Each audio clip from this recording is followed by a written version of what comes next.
फिर से आप सभी का स्वागत है मेरे प्यारे दोस्तों आपके अपने यूट्यूब चैनल पर। मेरे प्यारे दोस्त, ये बाल विकास का 7वां पार्ट है अर्थात 7वां भाग है। इसके पहले के 6 वीडियोस जो हैं आपके यूट्यूब चैनल पर पड़ चुके हैं। बस आपको क्या करना है, डिस्क्रिप्शन में लिंक दी हुई वहां से जाके आप उन 6 वीडियोस को देखिए और उन चीज़ों को समझने का प्रयास कीजिए। जब उन चीज़ों को देख लेंगे, समझ लेंगे, तो ये वाला वीडियो आपके लिए काफ़ी ज़्यादा इंपॉर्टेंट हो जाएगा और इन चीज़ों को आप अच्छे से समझ पाएंगे और रिलेट कर पाएंगे। तो चलिए बात करते हैं। इस वीडियो के अंतर्गत हम बात करने वाले हैं मेरे प्यारे दोस्त शारीरिक विकास के नियम के बारे में। मतलब शारीरिक विकास के बारे में हमने मोटी मोटा जानकारी जो है पिछले वीडियोज़ में हासिल कर ली थी। आज बात करेंगे कि शारीरिक विकास के कुछ नियम होते हैं जिनको बारे में हम अध्ययन करेंगे और शारीरिक विकास की कुछ विशेषताएं भी होती हैं, उनके बारे में भी यहाँ पे इस वीडियो में हम लोग चर्चा करेंगे। तो चलिए वीडियो को स्टार्ट करते हैं।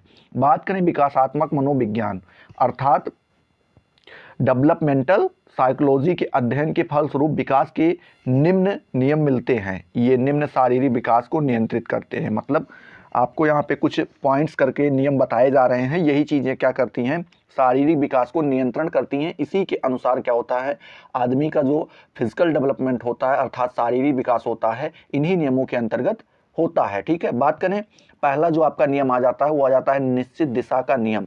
ठीक है, क्या निश्चित दिशा का नियम, इस नियम में क्या है, इस नियम के अनुसार विकास के शुरू से ही एक निश्चित दिशा की ओर चलता है। मतलब कह रहे हैं इस नियम के अंतर्गत क्या होता है कि जब डेवलपमेंट स्टार्ट होता है तो उसकी एक क्या होती है, निश्चित दिशा होती है जिसमें वो चलता है। ठीक है, जैसे शुरू में ही बालक का विकास गर्भावस्था से सिर से पैर की ओर होता है, जिसे मस्तकोद्यमुखी का नियम भी कहते हैं।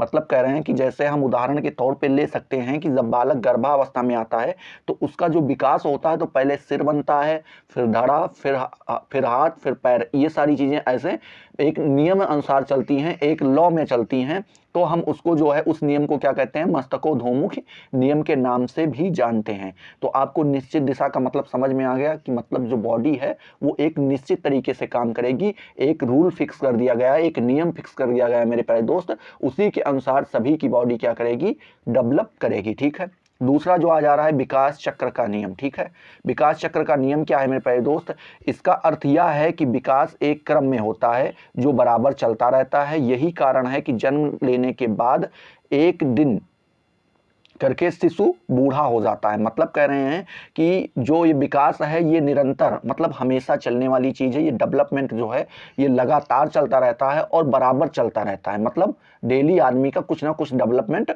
होता रहता है और यही कारण होता है कि बालक जो है जन्म लेता है तो छोटा सा रहता है बेचारा और एक एक दिन करके वो क्या होता जाता है, पहले बुढ़ापे की तरफ बढ़ता जाता है। ठीक है, इसके अलावा पहले शरीर के अंगों की प्रौढ़ता आती है और बाद में विचारों एवं भावों में प्रौढ़ता आती है। मतलब कह रहे हैं इस तरीके से हम अगर देखें तो आदमी क्या होता है मेरे प्यारे दोस्त, पहले बॉडी से हिष्ट पुष्ट होता है, उसमें प्रौढ़ता आ जाती है, वो अपने परिपक्वता को प्राप्त करता है। परिपक्वता का अर्थ हमने आपको बता रखा है, कोई चीज़ अपने आप में पूर्ण हो जाए। जैसे बॉडी 5 फुट 3 इंच की हो जाए, अब इससे आगे नहीं बढ़नी, मतलब वो परिपक्व हो चुकी है, अपने पूर्ण रूप में आ चुकी है। ठीक है, तो कह रहे हैं कि इसी अनुसार हम देखें तो पहले क्या होता है, आदमी के शरीर में जो है प्रौढ़ता आ जाती, मतलब वो एकदम फिट हो जाता है। 10 12 14 साल तक, 15 साल तक आदमी को मिनिमम जो है 18 साल तक आदमी बढ़ता है, ऐसा लोगों का मानना है। ठीक है, तो 18 साल तक वो प्रौढ़ हो जाता है, लेकिन जो उसका मानसिक विकास होता है वो प्रौढ़ता 20 22 साल के बाद ही आ पाती है। ठीक है, ये आयु के अनुसार भी शैशवावस्था, बाल्यावस्था, किशोरावस्था, प्रौढ़ावस्था और वृद्धावस्था का यह चक्र चलता रहता है। और जैसे हम लोग इन चीज़ों को कई कैटेगरी में बांट देते हैं, कई स्टेप में बांट देते हैं। जैसे आदमी जब पैदा होता है तो 5 से 6 वर्ष तक वो क्या शैशवावस्था में रहता है, फिर 10 से 12 वर्ष तक वो क्या रहता है, बाल्यावस्था में रहता है, फिर 18 वर्ष तक शैशवावस्था में वो किशोरावस्था में, फिर प्रौढ़ावस्था, फिर वृद्धावस्था। तो ऐसे करके ये एक अवस्था में जो है डेवलपमेंट होता रहता है। जो तीसरा आपका आ जाता है मेरे प्यारे दोस्त नियम, वो आ जाता है लय का नियम। ठीक है, लय का नियम क्या है, विकास चक्रों के अध्ययन से पता चलता है कि 4 निश्चित अवधियां विकास में होती हैं, जिनमें से 2 का विकास धीमी गति में होता है, 2 का तीव्र गति से होता है। मतलब कह रहे हैं कि जब हम लोगों ने इन चीज़ों का अध्ययन किया विकास चक्रों का, तो हमें यह पता चला कि जो विकास है वो 4 निश्चित अवधियों में होता है। मतलब एक निश्चित है, फिक्स है, उसी अवधि में उसी टाइम में होता है। तो 2 का क्या होता है, दो दो मतलब दो अवस्था ऐसी होती है, दो अवधियां ऐसी होती हैं जिनमें विकास क्या धीरे धीरे होता है, और दो ऐसी होती है जिनमें काफ़ी स्पीड में होता है। इस प्रकार धीमी तीव्र लय विकास होता है। मतलब कह रहे हैं इसी तरीके से पहले आदमी धीरे धीरे डेवलप करता है, फिर तीव्र गति से करने लगता है, फिर धीरे धीरे, फिर तीव्र, फिर धीरे धीरे, फिर तीव्र, इसी अनुसार से वो चलता रहता है। ठीक है मेरे प्यारे दोस्त, हर लाख के शब्दों में देखें तो विकास लयात्मक होता है, समान नहीं। मतलब अगर आप देखें तो हरलॉक जी ने इन चीज़ों के बारे में कहा है। उन्होंने कहा है कि जो विकास होता है ये एक लय में चलता है, पहले धीमे फिर तेज, फिर धीमे फिर तेज, इस तरीके से चलता है। ये समान रूप से नहीं होता कि मतलब एक एवरेज स्पीड पकड़ ले, उसी स्पीड में लगातार होता रहे। ठीक है, ये चीज़ें आपको समझ में आ गई। बात करें जो अगला नियम आ जाता है मेरे प्यारे दोस्त, वो आ जाता है भिन्नताओं का नियम। ठीक है, भिन्नताओं का नियम क्या होता है, ये चीजें देखते हैं। तो अध्ययन करने वाले माने वैज्ञानिकों ने सिद्ध किया है कि कुछ बालक दूसरों से अधिक भिन्न होते हैं और इस प्रकार की भिन्नता उम्र के साथ साथ बढ़ती जाती है। मतलब कहते हैं कि कुछ बालक जो होते हैं वो क्या होते हैं, दूसरे बालकों से भिन्न होते हैं। जैसे आप ही इन चीज़ों को देख सकते होंगे कि अगर आप में कोई बड़ा भाई होगा या छोटा भाई होगा, बड़ी बहन छोटी बहन कोई होगी, तो वो आपसे बिल्कुल अलग होंगे। हो सकता है हो सकता है ना भी हो, मिलते जुलते हों। तो कुछ लोग होते हैं जो थोड़े सनकी मिजाज के होते हैं। जैसे आदमी कोई छोटा भाई होगा या आपका बड़ा भाई होगा, वो क्या किसी बात को अगर मनवाना है तो मनवा के ही मानेगा। लेकिन हो सकता है आप ऐसा ना करते हो या आप ही ऐसा हो, आपका बड़ा भाई ऐसा ना हो, अगर कोई चीज़ मना कर दिया गया तो मान गए आसानी से, हाँ ठीक है कोई बात नहीं, नहीं लेंगे। लेकिन आप क्या कर जाओ, नहीं मुझे चाहिए चाहिए चाहिए चाहिए। तो ये जो आपके अंदर भिन्नताएं पाई जाती हैं, ये जैसे जैसे आयु बढ़ती जाती है वैसे वैसे ये भी क्या होती जाती हैं, बढ़ती जाती हैं। दोनों के सोच में अंतर आ जाता है और यही मेन कारण हो जाता है कि आदमियों के बीच में बंटवारा हो जाता है, भाई भाई के बीच में बंटवारा हो जाता है। तो ये सारी चीज़ें अगर आप रिलेट करके पढ़ें तो ज़्यादा अच्छे से समझ पाएंगे।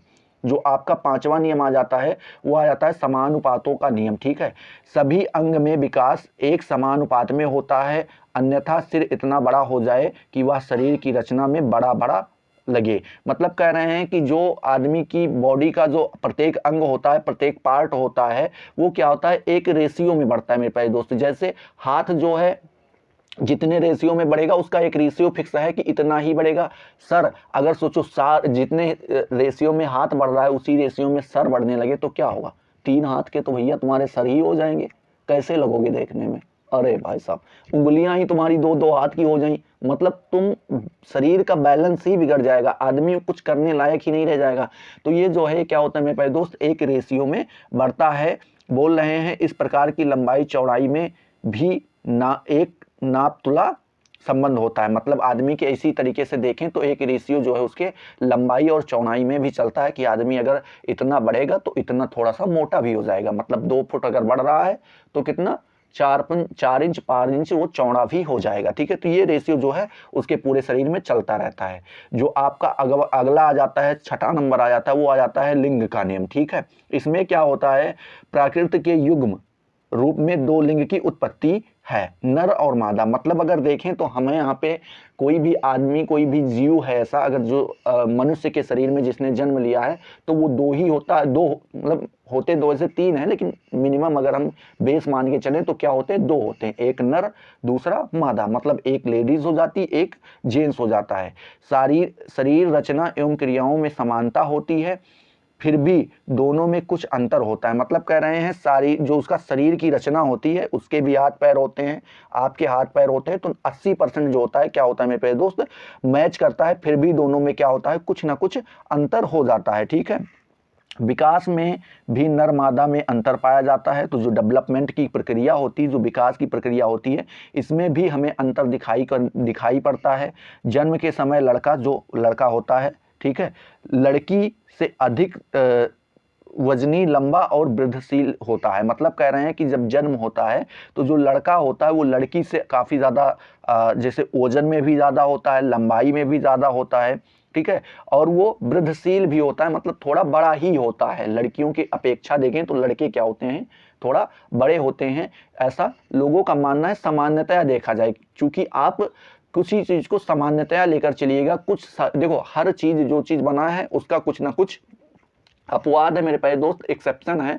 तो उन चीज़ों को आप मत लेकर चलिए, आपको केवल पढ़ाई करना है, उन चीज़ों में ज्ञाता नहीं होना है, ठीक है।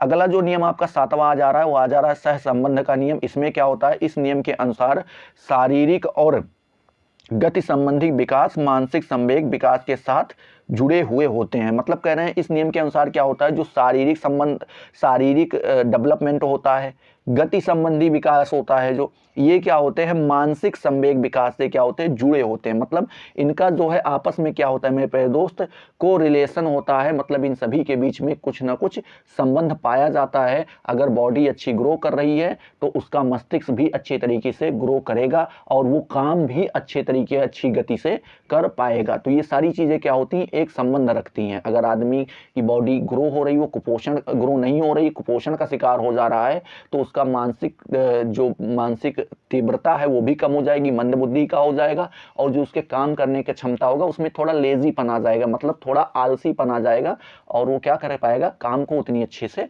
नहीं कर पाएगा। आपका जो 8वां आ जा रहा है मेरे भाई दोस्त, 8वां इसका नियम आ जा रहा है अभ्यास का नियम, ठीक है। इसमें क्या होता है, विकास एक स्वाभाविक परिवर्तन है तथा साथ ही साथ जानबूझकर लाया गया परिवर्तन है। मतलब कह रहे हैं कि विकास क्या है, एक स्वाभाविक परिवर्तन, मतलब सबके साथ होना है।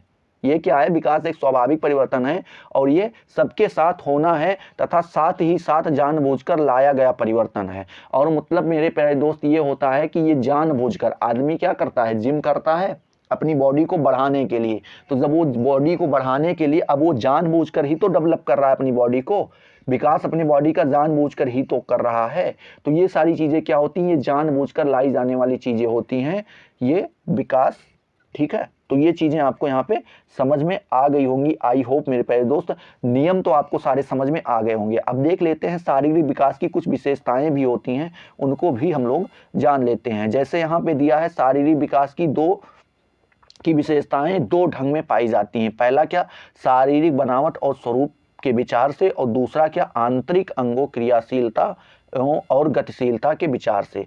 शारीरिक अंग और बनावट मतलब जो आदमी के हम जिन चीज़ों को देख पाते हैं, लंबा चौड़ा हैंडसम या मोटा या फिर छोटा बड़ा, जैसे आप देखना चाहते हैं, तो ये शारीरिक बनावट से हो जाता है, उसके स्वरूप से हो जाता है। और आंतरिक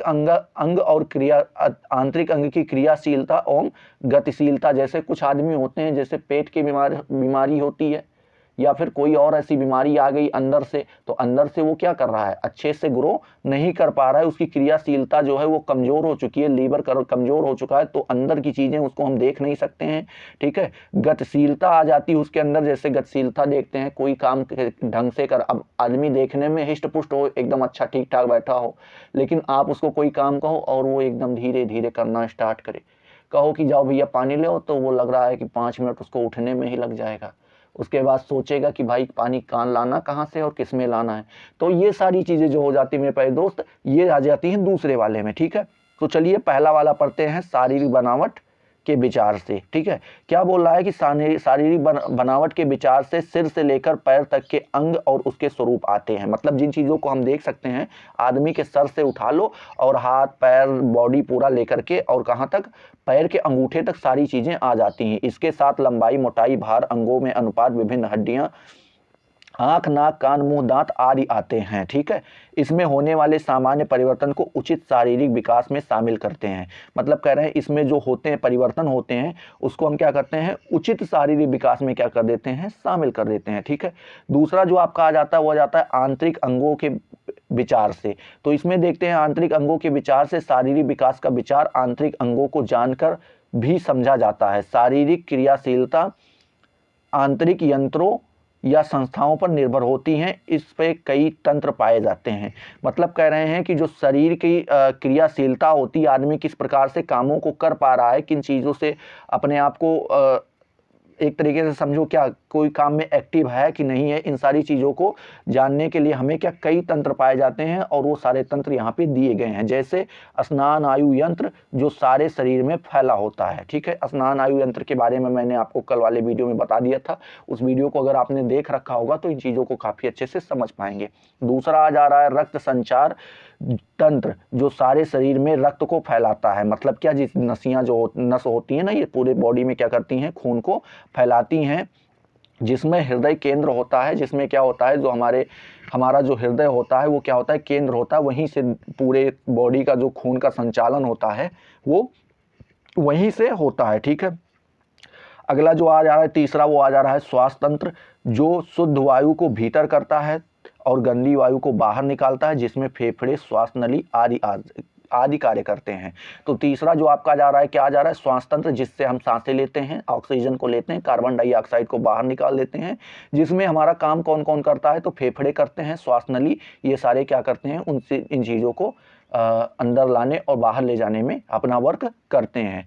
चौथा आपका आ जा रहा है पाचन तंत्र, जिसमें पेट और अन्य अंग क्रियाशील होते हैं। तो एक आपका पांचवा आ जा रहा है पाचन तंत्र। ये सब सारी चीज़ें किसके अंदर आ जा रही मेरे प्यारे दोस्तों, आंतरिक अंग हैं। ठीक है, बाह्य अंग तो आपने देख लिया, हाथ की लंबाई और बॉडी की लंबाई, मोटा है, पतला है, छोटा है, गूंठा है, बड़ा है, कैसा है, ये सारी चीज़ें आपने वहाँ पे देख ली। अब जो आंतरिक अंग है उन चीज़ों के बारे में हम लोग यहाँ पे देख रहे हैं। ठीक है, बात करें अगला जो आ जा रहा है मलमूत्र विक्षेप तंत्र, जिसमें खाना, पेशाब आदि की क्रिया शामिल है। मतलब क्या होता है कि आदमी के अंदर अंग आ जाते हैं जिसमें मलमूत्र देख सकते हैं, विक्षेप तंत्र देख सकते हैं, और जिसमें खान पान और मतलब जिसमें पखाना, पेशाब आदि करने की क्रिया क्या होती है, शामिल होती है। भावनाओं को समझो यार, मतलब थोड़ा किसी चीज़ को एक्सप्लेन करने में भी आप लोगों का भी एक सहयोग होना चाहिए, जिससे आज आप सारी चीज़ों को समझ सको। ठीक है, अगला जो है आपका आ जाता है छठा नंबर, वो आ जाता है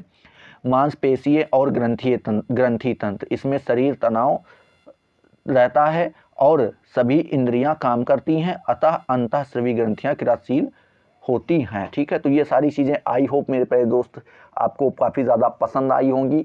काफ़ी ज़्यादा नहीं पसंद नहीं, थोड़ा भी पसंद आया तो फटाफट वीडियो को लाइक कर दो, अपने दोस्तों के साथ शेयर करो, और ऐसे ही और वीडियोस देखने के लिए चैनल को सब्सक्राइब करो। मिलते हैं अगले वीडियो में नए टॉपिक, नए जोश के साथ। तब तक के लिए जय हिंद, जय भारत।